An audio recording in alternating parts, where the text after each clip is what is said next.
Hello, everyone. My name is Chris. This is my co-host, My name is Kenneth. and welcome to our inaugural recording here of this new podcast or new show.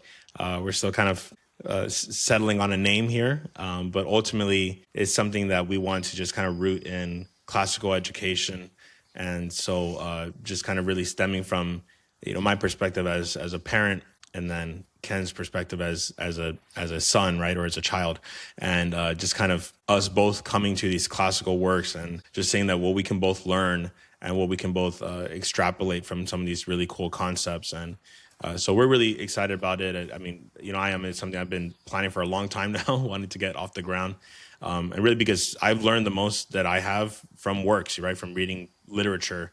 And obviously, I think everyone would agree that that's pretty much the best way to go about learning about the world and learning about people and concepts they've studied, right? If you look at someone like Newton or even Einstein, the best way to go about understanding what they did and how they did it, why they did it, would be to read their works. So that's no different here. And so we want to cover various different types of genres of books. Specifically books like many of them will be rooted in theology, but there's also some really seminal works like philosophical books, cultural books, perhaps even some types of scientific books, whatever it may be, but really seminal classic works that I believe are foundational to classical education. So yeah, I think there's much that we can both learn. And we won't really introduce ourselves too much. I think as this show goes on, you'll learn more and more about us. But Ken, do you want to just kind of say a few words about yourself, your interests? I'm a freshman going into sophomore year. I like wrestling. I like video games. I haven't really been somebody who reads a lot, considering that both my parents are pretty avid readers. I haven't adopted that yet, and I guess now I'll be trying to read more books just to fully expand my knowledge and also how I speak and how I act, maybe even. I love that. That was very, very, very, very well said. You talked about video games. I know that there's gonna be a lot of people that potentially listen to this. That's something that they can appreciate, right? Like I think we both like music and movies and gaming, and so I think that those are really good things that we can make reference to. And I know, for example, the first book we're going to cover today is Mere Christianity, just the first two chapters. But we're excited about the Odyssey coming out, and so I know you mentioned like that's a book that you want to cover will be the Odyssey because that's a very classical, cultural piece, and so that could really correlate into the movie as well, right? And so that's Yeah, and a lot of these books don't have to be like they could be fictional and they could still yeah. have an impact on how our society works today. Yeah, yeah, well said. Yeah, mythology or yeah, even some of these cultural touchstones, right? Like I don't know, Harry Potter. I don't know if we'll ever cover that. It's very long, but we'll see. But yeah, and I like that you kind of shared. You're pretty transparent about it. That you haven't been an avid reader, but you do enjoy reading. You're a good reader. You're a good speaker and those kind of things. Are there any books today that you kind of are fond of that you've read? I mean, I think I enjoy the Percy Jackson series, great series. It's still kind of foggy. I haven't fully read the series in a while. Narnia is a great book. I've read like some other books in English class. I think it was The Outsiders. That's a great book. Uh-huh. Lord of the Flies isn't that bad. Right. Read Diary of a Part-Time Indian. That's a pretty interesting perspective, Mm-hmm. and I think it definitely fits into growing up, like being a teenager and stuff like that. Yeah, love it. All right. Well, I think we should just jump in.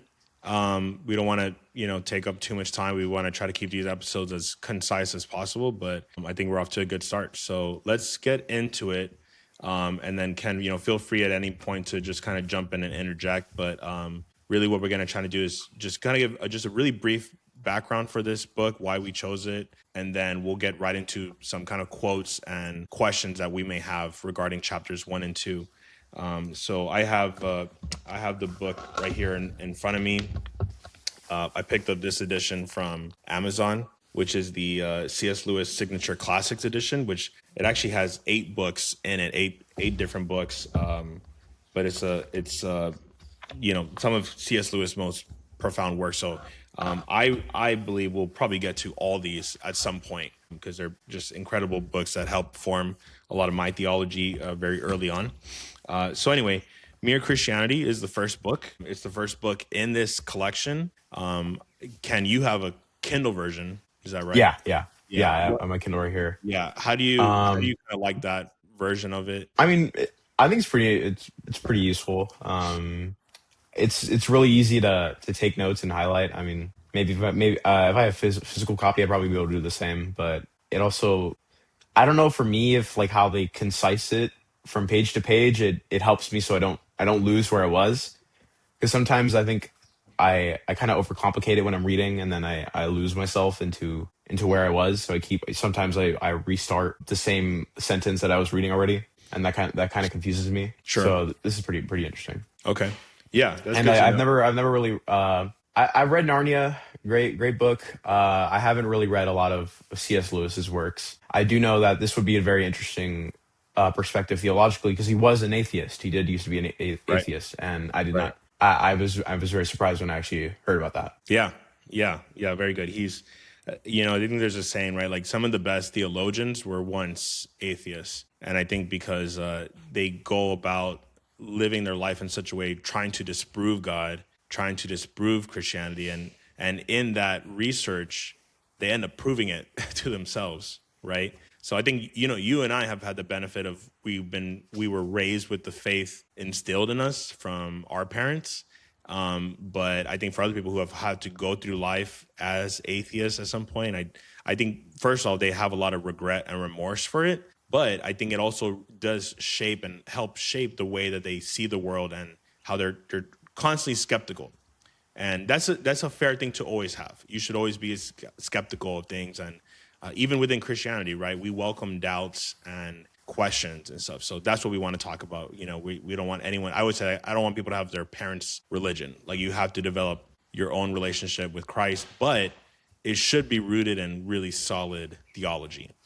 That should not be changing, in my opinion. And we'll talk about why. So anyway, just a few points here about C.S. Lewis and this works. The author is C.S. Lewis, Clive Staple Lewis. The genre is theology. The publisher is Jeffrey Bless of the UK, which I want to share that because I think it'll be interesting to see which publishers are publishing a lot of the books that we enjoy. You know, it was first published on July 7th of 1952. So that anniversary is coming up quite shortly in about a month or so.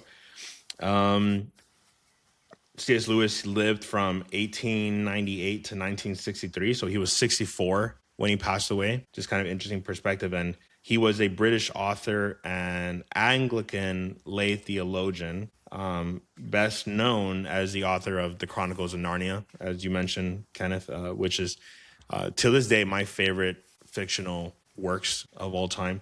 Do you have a favorite of those books or movies or anything? Not really. I don't think I've finished the series. I'll probably be going through it while we do this reading of the Mere Christianity. Yeah. But yeah, I do notice like how he words things, and how it's different than what we say here in the United States. And Right. I think that also makes it another interesting perspective on how he grew up in the UK, and how that might change his perspective on theology, and how theology might even work differently Right. in the UK. Yeah, well said. One thing I always love to note is like he was part of this group called the Inklings, which was this kind of collective of authors. Most famously, the other really prominent author in that group was J.R.R. Tolkien, so the author of The Lord of the Rings and The Hobbit. So they were very, very close friends, and they read each other's works. He read Lord of the Rings, and Tolkien read Narnia, and so they shared notes and they shared insights. Tolkien was, I think, a little bit more potentially kind of more like Catholic leaning, and then Lewis was more the Christian. So it was interesting getting their perspectives on it. What else? He served in the British Army. He was married to Joy Davidson. And so now getting more into the book. This book is adapted from a series of BBC radios So these kind of radio talk shows he had. So again, this is why it's really cool. Kind of even what we're doing today is like, radio shows, podcasts, like this has been around since the 40s, since like the maybe the year, or even as early as like the 20s and 30s, these types of programming, right? It's not just like, I know everyone and their mom has a podcast now, but it was really rooted in education, and it was rooted in like broadcasting news and stuff like that. So he would have these radio talk shows, and people would like either call in or they would submit mail, more like rooted in mail, and then he would answer questions. And so he talks about that. He talks about this in the preface that we'll get to. And Mere Christianity is split into 4 books. So we're going to begin here with the first one. It's comprised of 33 chapters. And so sorry for kind of long introduction there, but let's jump in right here to the preface.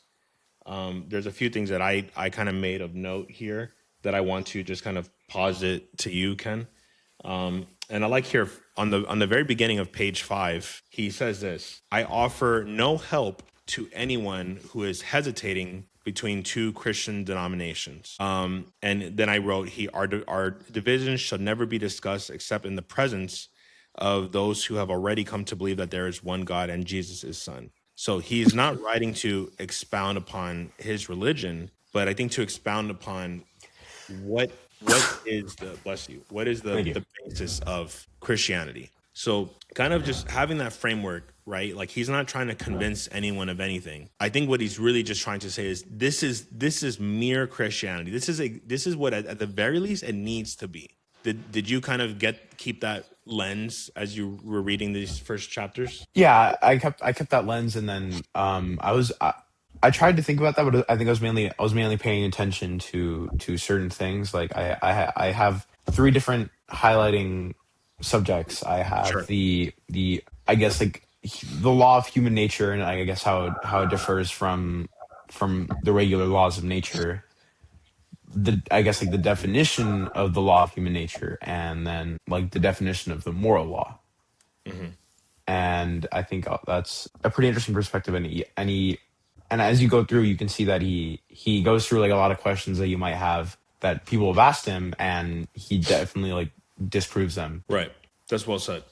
I want to go to another quote in the preface on page 9. He says, the word gentleman originally meant something recognizable, one who had a coat of arms and some landed property.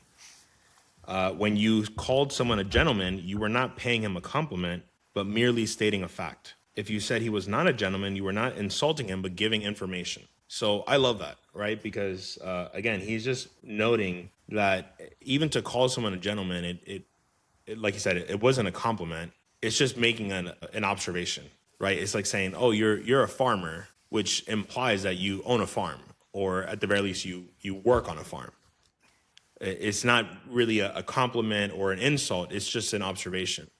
And so it's interesting, even how today we use that word a lot, gentleman. And if we use C.S. Lewis' definition, then actually we're using it very incorrectly, right? Maybe our main ideal is not to be a gentleman. I would argue our main kind of goal ought to be followers or disciples of Christ.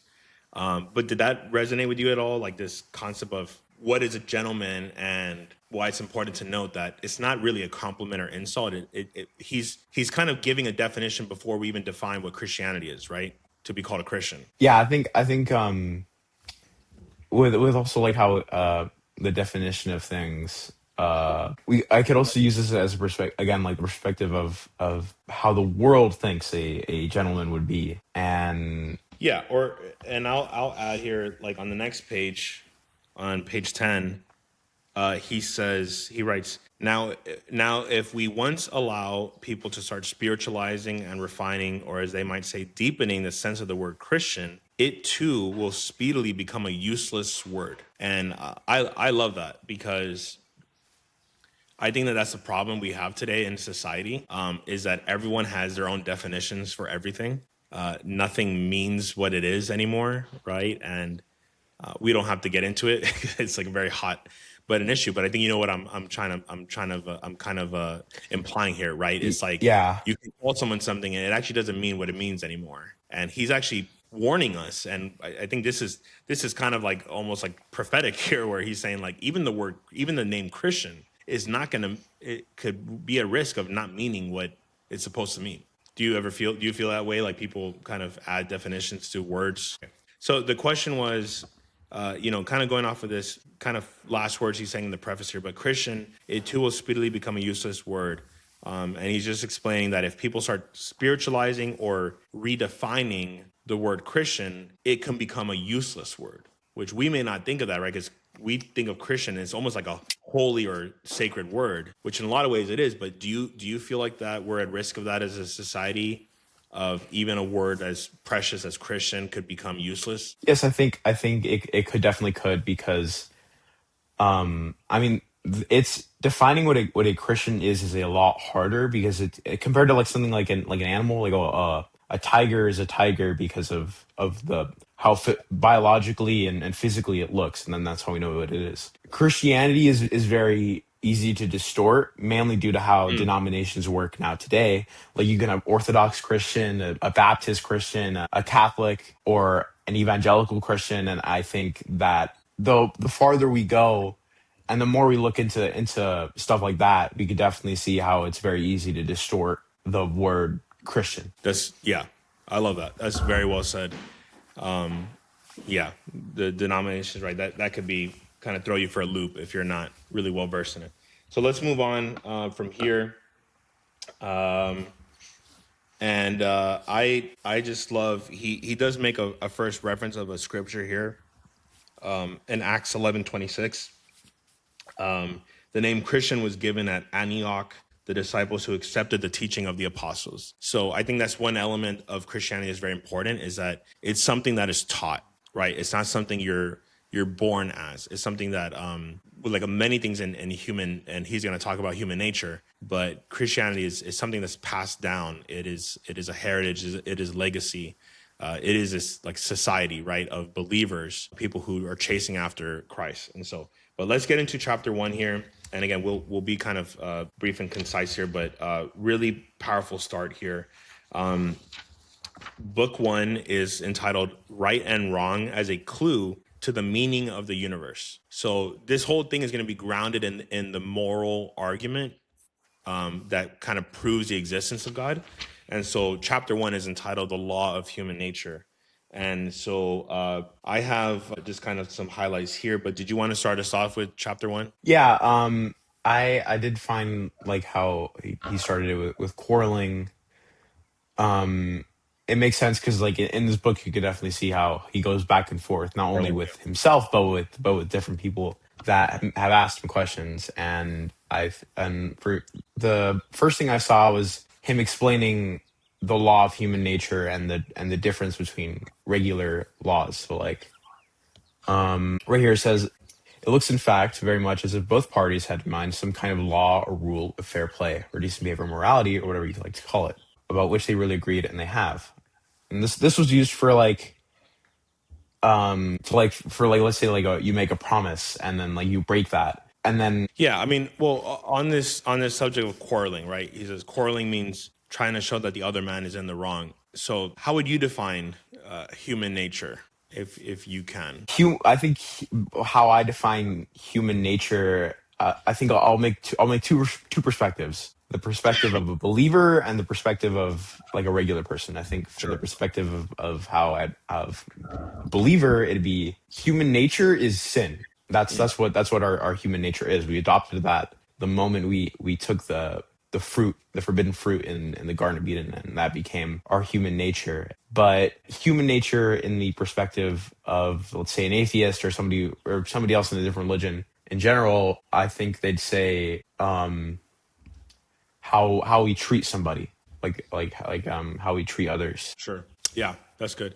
Yeah, I think people instinctively they try to appeal to like a moral standard, right? And to your point, that is really the dividing line, right? It's like, are you appealing to human nature or divine nature, right? And your human nature is sinful, it is selfish, it is judgmental, it is survival of the fittest. Where and I think the scripture argues this, which is that, but the divine nature is one of selflessness. It's one of love. It's one of forgiveness, grace, and mercy. Right.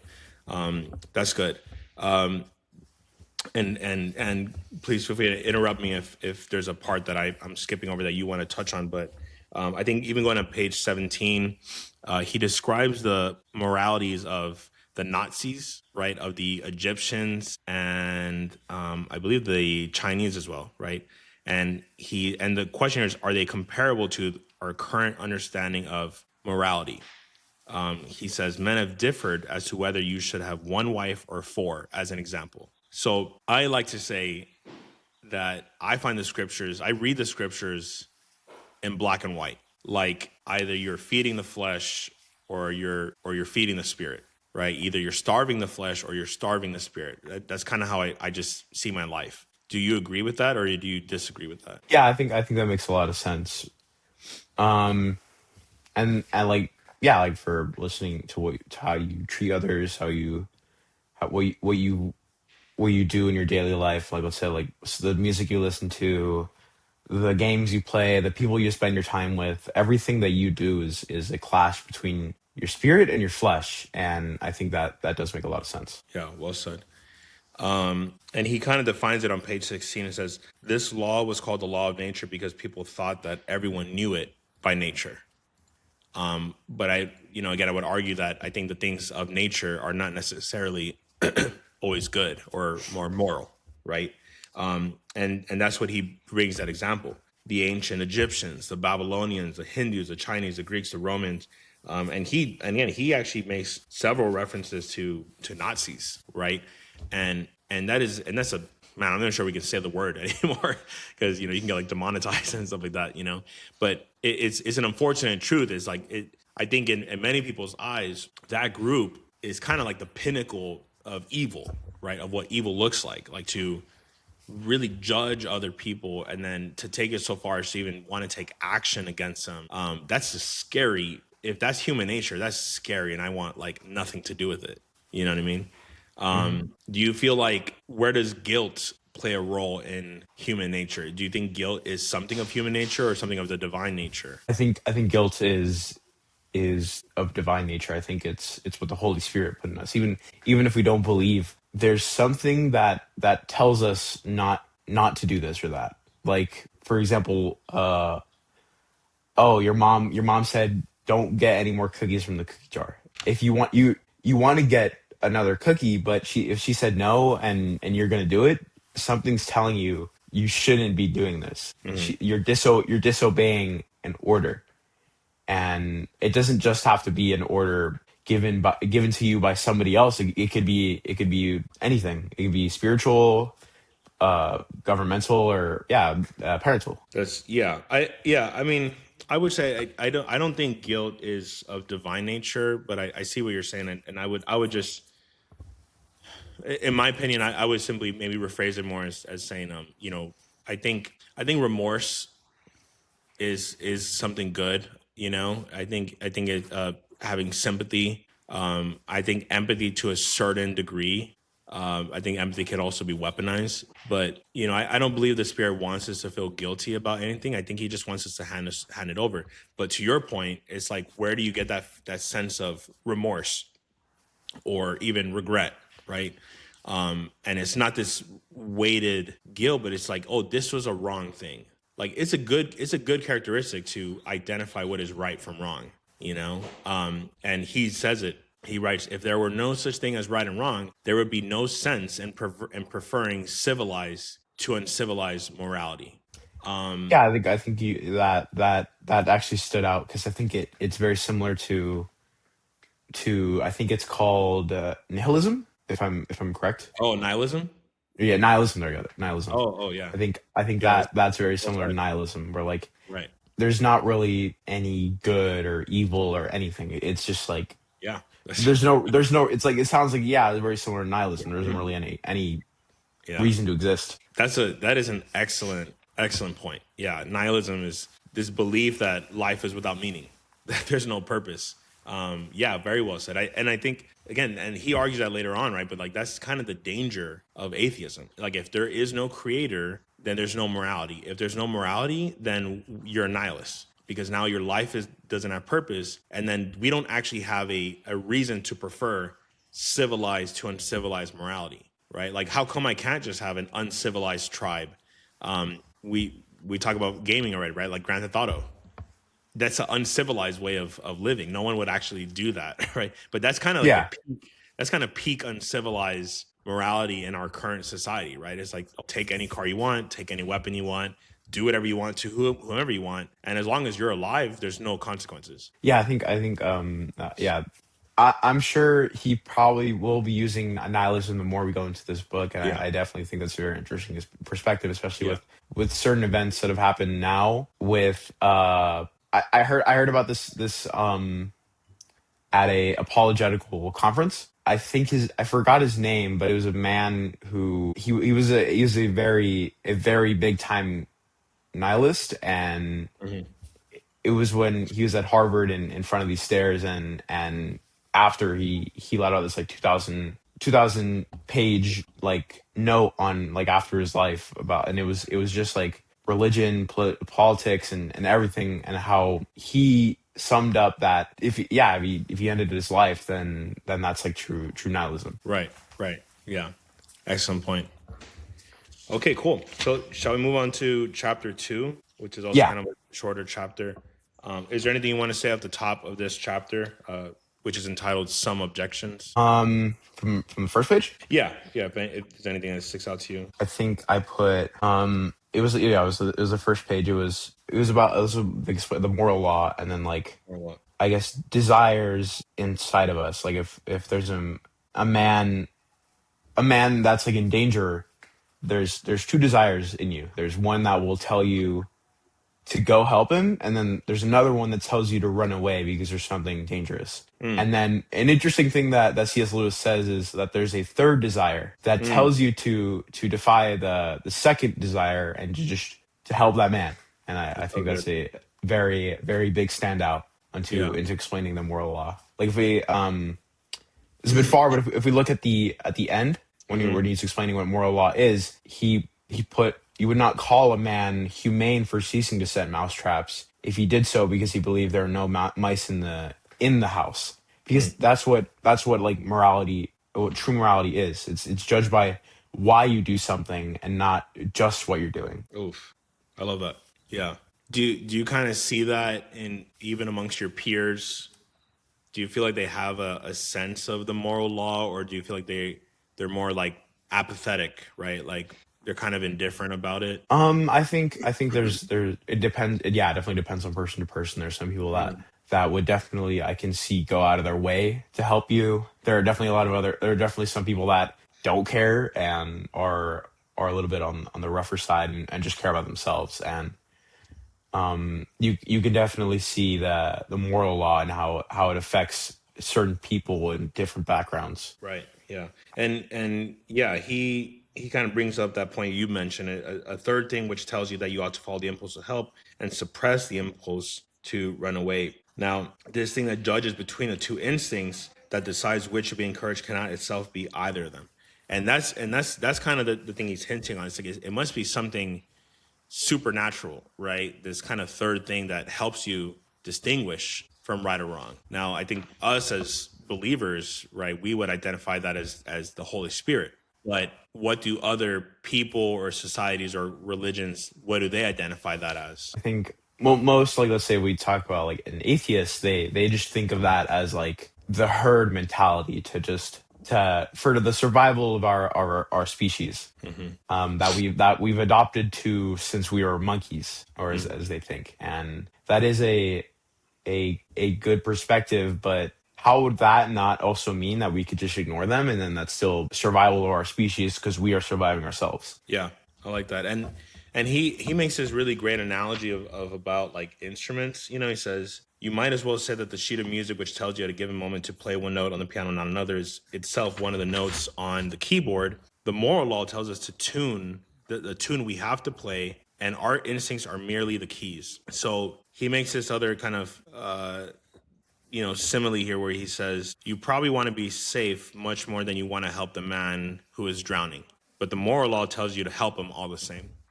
And that's kind of the beauty of humanity, right? Or rather, it's hard to credit it to humanity. I would argue it's not a human thing. I would argue it is a divine spiritual thing to want to risk your life for to help other people, right? And today is Memorial Day, right? And and I think one of the posts that we made as a church is John 15:13. Greater love has no one than this than a man would lay down his life for his friends. Do you agree with that sentiment? Do you have you witnessed it? I think Is it that it, is it that the highest definitely morality there? Is it sacrificing yourself for someone else? I think it definitely makes a lot of sense because yeah, I mean that is definitely the Holy Spirit telling you to do that. Right. It's on the tip of my nose. I was Yeah. just thinking about it. Hold on, hold on. You're good. You're good. Yeah.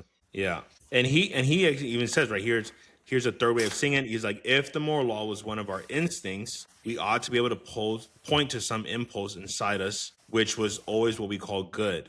He says, but you cannot. You can't. Because it doesn't exist in us, right? There you go. I got it. Yeah, like what you're saying right now, and then if we look back at chapter one, he was saying that there's no civilization that deems us that selfishness is a good thing. That like the only person that matters is yourself, and then like nobody there's yeah no society, no country, no religion that deems that whatever you do it for yourself, and that's it. And Right. I think that is a yeah something bestowed upon us by the Holy Spirit, and it's just another way to help us fight our flesh from pulling us away and to embrace our spirit, even if it's very very very small. And he kind of following that point, he writes says it is a mistake to think that some of our impulses, say mother love or patriotism, are good and others like sex or the fighting instinct are bad. There are occasions on which a mother's love for her own child or a man's love for his own country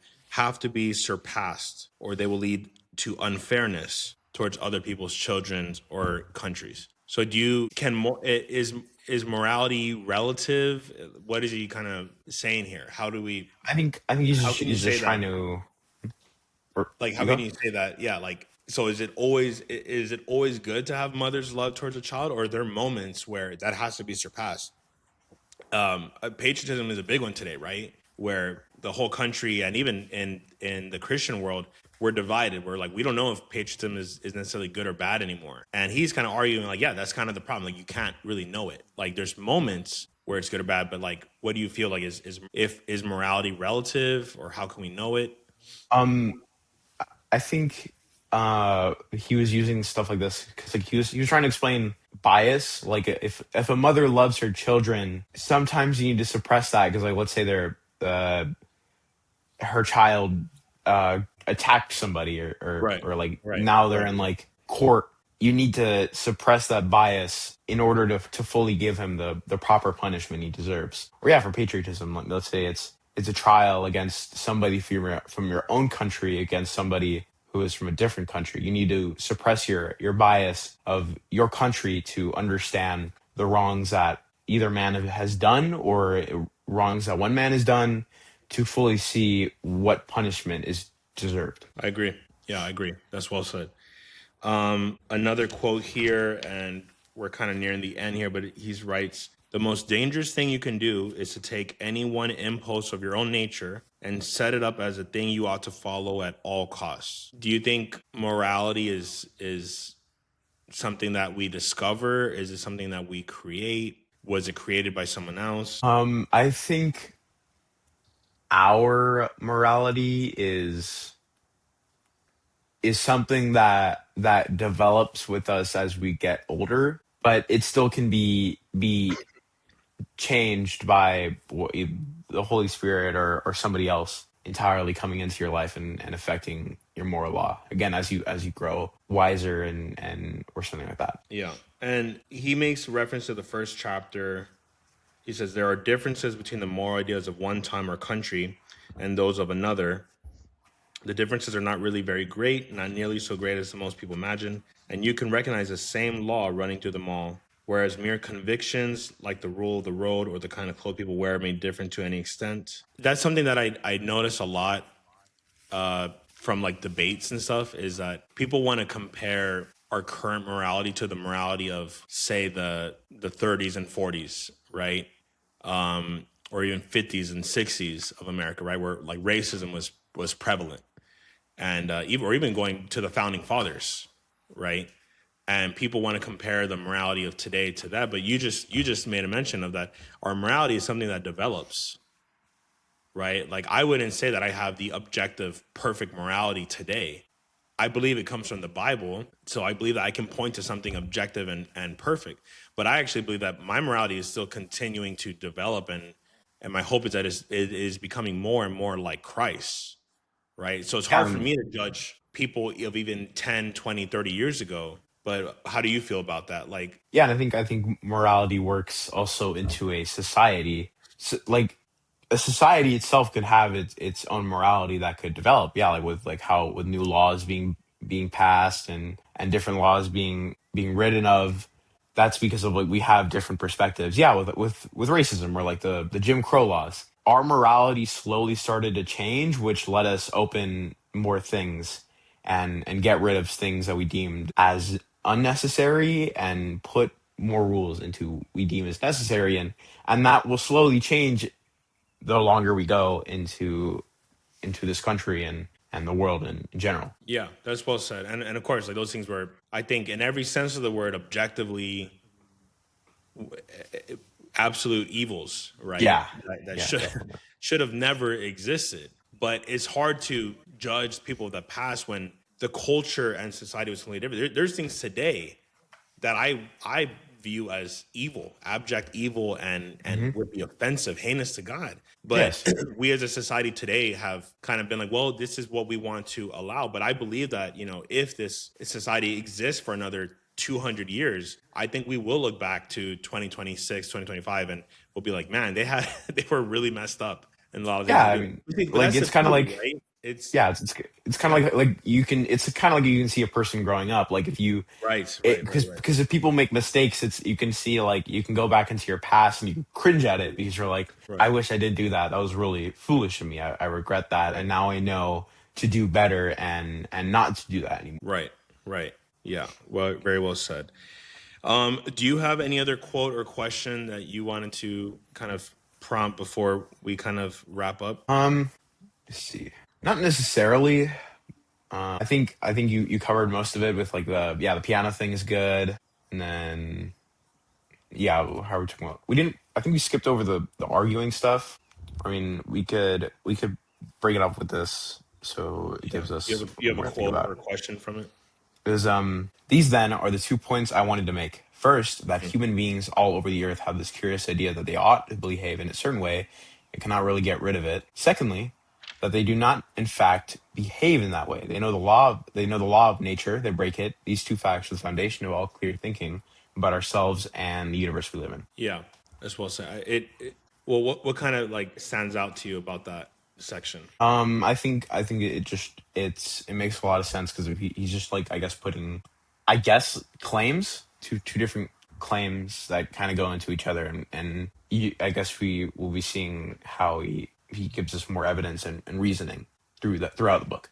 Yeah, and So I I guess think I just want even to give that as a thing yeah, for us to think and yeah. anybody any our viewers should be thinking Agreed. about. Agreed. Yeah, and I think he kind of revisits it in a sense where he says on page 22, which is the last two pages here of this chapter, he says, "I conclude then that though the difference between people's ideas of decent behavior often makes you suspect that there's no real natural law of behavior at all, yet the things we are bound to think about these differences really prove just the opposite." So, I mean, why do people resist authority yet crave or desire like moral order? Why do we have this innate sense of ourselves like we want to resist any authority or teacher, but then we also want to live in a very perfect, just society? That's a bit hard to think about. I think it's just like I mean we could see some people as in the wrong, and we could see that we want to make